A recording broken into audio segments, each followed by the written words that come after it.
Hello welcome back to our channel. അപ്പോൾ നമ്മളിന്ന് ഒരു ക്രീം ബണ്ണിൻ്റെ റെസിപ്പിയാണ് കാണിക്കുന്നത്. അപ്പോൾ നമ്മൾ നല്ല ടേസ്റ്റിൽ തന്നെ വീട്ടിൽ തന്നെ ഇത് എങ്ങനെ ഉണ്ടാക്കിയെടുക്കാമെന്നാണ് കാണിക്കുന്നത്. അപ്പോൾ നിങ്ങൾക്ക് വീഡിയോ ഇഷ്ടമാവുകയാണെങ്കിൽ ഒന്ന് ലൈക്ക് ചെയ്യുക, കമൻറ്റ് ചെയ്യുക, ഒന്ന് സബ്സ്ക്രൈബ് ചെയ്ത് സപ്പോർട്ട് കൂടി ചെയ്യുക കേട്ടോ. അപ്പോൾ നമുക്ക് വീഡിയോയിലേക്ക് പോകാം. ഇതിനായിട്ട് ഒരു ബൗളിലേക്ക് ഞാനൊരു ഇളം ചൂടുള്ള പാലാണ് ഒഴിച്ചു കൊടുക്കുന്നത്. ഇത് 250 ml വരുവേ. പിന്നെ ഇതിലേക്ക് ഇൻസ്റ്റൻറ്റ് ഈസ്റ്റാണ് ഇട്ട് കൊടുക്കുന്നത്. 1 ടീസ്പൂൺ ഇൻസ്റ്റൻറ്റ് ഈസ്റ്റ്, നല്ല ക്വാളിറ്റിയുള്ള ഈസ്റ്റ് ചേർത്ത് കൊടുക്കാനായിട്ട് പ്രത്യേകം ശ്രദ്ധിക്കണം. പിന്നെ ഒരു 3.5 ടേബിൾ സ്പൂണോളം പഞ്ചസാര ഇതിലേക്ക് ചേർത്ത് കൊടുക്കുന്നുണ്ട്.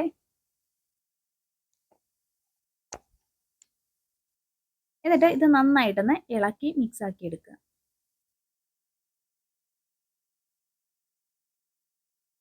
ഒരു 10 മിനിറ്റ് ഇതൊന്ന് അടച്ചു വെച്ച് ഒന്ന് പൊങ്ങി വരാനായി, ഈസ്റ്റൊക്കെ ഒന്ന് പൊങ്ങി വരാനായിട്ട് വെക്കുക കേട്ടോ. ഇതിപ്പോൾ ഒരു 10 മിനിറ്റ് കഴിഞ്ഞിട്ടുണ്ടേ. നമ്മുടെ ഈസ്റ്റൊക്കെ നന്നായിട്ട് ഇങ്ങനെ ഒന്ന് പൊങ്ങി വന്നിട്ടുണ്ടേ. പിന്നെ ഇതിലേക്ക് ഒരു 2 ടേബിൾ സ്പൂൺ സൺഫ്ലവർ ഓയിൽ ഈ മാവിനകത്തേക്ക്, ഈ പാലിനകത്തേക്ക് ഒഴിച്ചു കൊടുക്കുന്നുണ്ട്. പിന്നെ നമ്മുടെ റൂം ടെമ്പറേച്ചറിലുള്ള ഒരു മുട്ട പൊട്ടിച്ചെടുത്താണ് ഇതിലേക്ക് ഒഴിച്ചു കൊടുക്കുക. അപ്പോൾ ഫ്രിഡ്ജിൽ വെച്ച മുട്ടയാണെങ്കിൽ റൂം ടെമ്പറേച്ചറിലിരുന്ന് ആ തണുപ്പൊക്കെ ഒന്ന് മാറിയിട്ടേ ഒഴിച്ചു കൊടുക്കാവുള്ളേ. ഒരു പിഞ്ച് ഉപ്പും കൂടെ ചേർത്ത് കൊടുത്തിട്ട് നന്നായിട്ട് ഇളക്കി എല്ലാം ഒന്ന് മിക്സ് ആക്കി എടുക്കുക.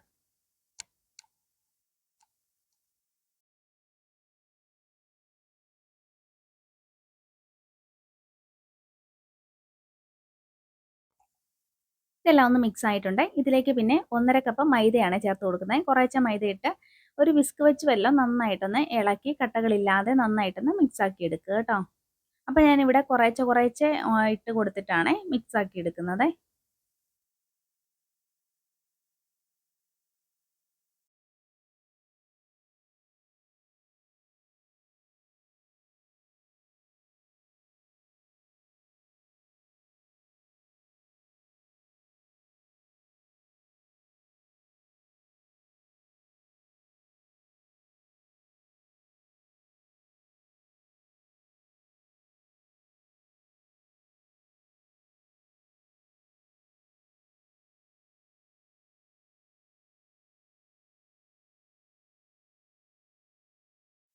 അപ്പോൾ ഇതെല്ലാം നന്നായിട്ടൊന്ന് മിക്സ് ആയി വന്നിട്ടുണ്ട്. ഇതുപോലെ ആയിരിക്കണം നമ്മുടെ ബാറ്റർ ഉണ്ടായിരിക്കേണ്ടത്. ഒന്ന് കോരി ഒഴിക്കാൻ പാകത്തിലായിരിക്കണം ഉണ്ടായിരിക്കേണ്ടത് കേട്ടോ. എല്ലാം കൂടെ ഒന്നും കൂടെ ഒന്ന് മിക്സ് ആക്കിയിട്ട് ഇനി നമുക്കൊന്ന് അടച്ചു വെക്കണം. നല്ല തണുപ്പുള്ള പ്രദേശമൊക്കെ ആണെങ്കിൽ ഒരു 1.5-2 മണിക്കൂറൊക്കെ വേണ്ടി വരുമായിരിക്കും. ചൂടുള്ള പ്രദേശമാണെങ്കിൽ 1 മണിക്കൂർ കൊണ്ട് തന്നെ നന്നായിട്ട് പൊങ്ങി വരും കേട്ടോ. അപ്പോൾ ഒന്നെങ്കിൽ ഒരു നനഞ്ഞ കോട്ടൺ തുണി വെച്ച് ഒന്ന് കവർ ചെയ്ത് മൂടി വെക്കാം. ഞാനിവിടെ ഒരു റിംഗ് റാപ്പ് കൊണ്ട് ഒന്ന് കവർ ചെയ്ത് വെക്കുവാണേ.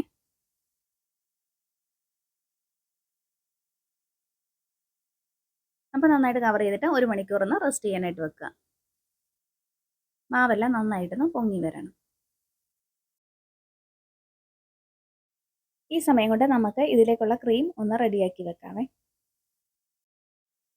അതവിടെ പൊങ്ങി വരുമ്പോഴത്തേക്ക് ഒരു 4.5 ടീസ്പൂൺ ബട്ടറാണ്, അൺസാൾട്ടഡ് ബട്ടർ എടുത്തിട്ടുണ്ട്. അപ്പോൾ നല്ല സോഫ്റ്റ് ബട്ടർ എടുക്കാൻ ശ്രദ്ധിക്കുക. പിന്നെ ഇതിലേക്ക് ഒരു 1/2 കപ്പ് പഞ്ചസാര കൂടി ഇട്ട് കൊടുത്ത് ഒന്ന് മിക്സ് ആക്കി എടുക്കണം. അപ്പോൾ ബട്ടർ സോഫ്റ്റ് ആയിരിക്കാനായിട്ട് ഫ്രിഡ്ജിൽ നിന്ന് എടുത്തിട്ട് കുറച്ച് നേരം പുറത്ത് വെച്ചാൽ മതി. അപ്പം ബട്ടർ നല്ല സോഫ്റ്റ് ആയിട്ട് കിട്ടുമേ. എന്നിട്ട് ഒരു വിസ്ക് വെച്ച് നന്നായിട്ട് ഇതൊന്ന് മിക്സ് ആക്കി എടുക്കുക. ഇങ്ങനെ ഒന്ന് കറക്കി കറക്കി കൊടുക്കുമ്പോഴത്തേക്കും ഇത് നല്ലൊരു ക്രീമി പരുവത്തിൽ ഇങ്ങനെ വന്നോളൂ.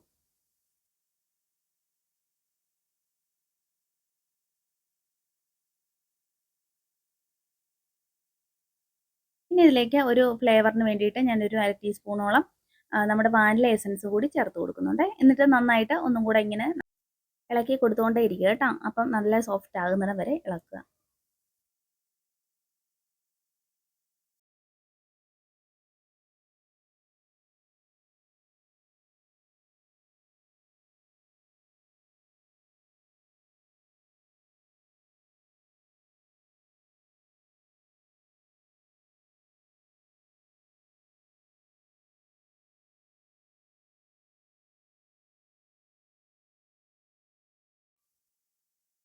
ഇതിപ്പോൾ നല്ല സോഫ്റ്റ് ആയിട്ടുണ്ട്. ഇങ്ങനെ ഇളക്കി നല്ലൊരു ക്രീം പരുവത്തിലായിട്ടുണ്ട്.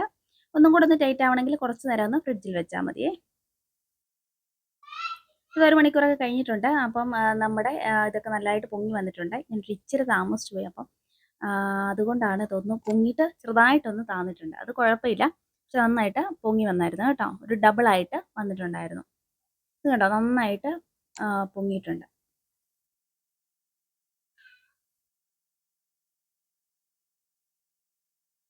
ഇനി ഇത് നന്നായിട്ടൊന്ന് കൂടെ ഈ തവി വെച്ച് നന്നായിട്ടൊന്ന് ഇളക്കി ഒന്ന് കുഴച്ചെടുക്കണം കേട്ടോ. അതായത് നമ്മുടെ മാവൊന്ന് കോരി ഒഴിക്കുന്ന പരുവത്തിലേ ഒന്ന് കോരി ഒഴിക്കാനുള്ളതാണ്. അപ്പം അതുപോലെ അതിനെ നന്നായിട്ടൊന്ന് ഇളക്കി ഒന്ന് മിക്സ് ആക്കി എടുക്കുക.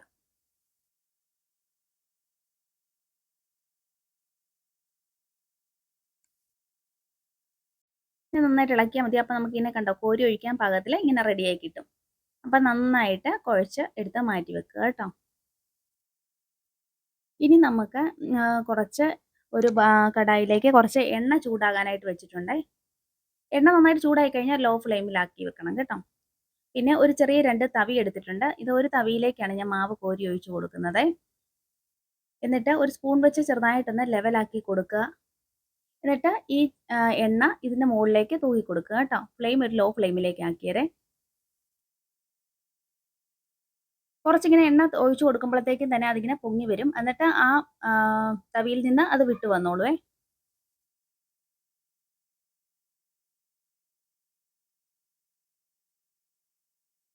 ഏകദേശം ഒരു ഷേപ്പൊക്കെ കിട്ടാനായിട്ടാണ് ഇങ്ങനെ തവിയിലെടുക്കുന്നത്.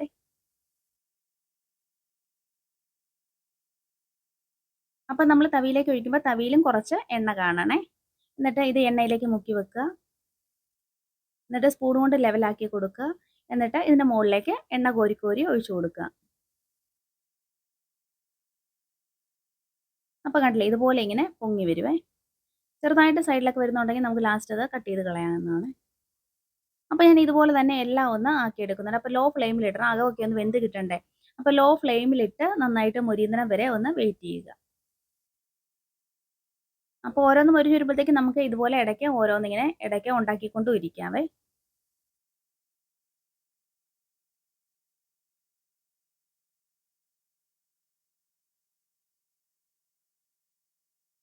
അങ്ങനെ എല്ലാം ഞാനൊന്ന് ഉണ്ടാക്കിയെടുത്തിട്ടുണ്ടേ. അപ്പോൾ നമ്മുടെ ബണ്ണൊക്കെ ഒന്ന് റെഡി ആയിട്ടുണ്ട്. അപ്പോൾ ഇതെല്ലാം തണുത്ത് കഴിഞ്ഞിട്ടാണ് ഞാനിത് കട്ട് ചെയ്യുന്നത്. ഒരു 1/4 ഭാഗം ഒന്ന് കട്ട് ചെയ്താൽ മതിയേ. ഇതുണ്ട് നല്ല സോഫ്റ്റ് ആയിട്ട് തന്നെ കിട്ടിയിട്ടുണ്ട്. അപ്പോൾ ഒരു 1/4 ഭാഗം ഒന്ന് കട്ട് ചെയ്യുക. എന്നിട്ട് നമ്മൾ നേരത്തെ തയ്യാറാക്കി വെച്ച ക്രീം ഇല്ലേ അത് ഇതിനകത്തോട്ട് ഫില്ല് ചെയ്യുക. നമ്മൾ കടയിൽ നിന്നൊക്കെ കിട്ടുന്ന അതേപോലത്തെ ഒരു ടേസ്റ്റിൽ തന്നെയുള്ള ഒരു ക്രീം ബണ്ണാണ്. അപ്പോൾ എല്ലാവരും ഒന്ന് ട്രൈ ചെയ്ത് നോക്കുക. അപ്പോൾ നമ്മുടെ റെസിപ്പി ഇത്രയേ ഉള്ളൂ കേട്ടോ.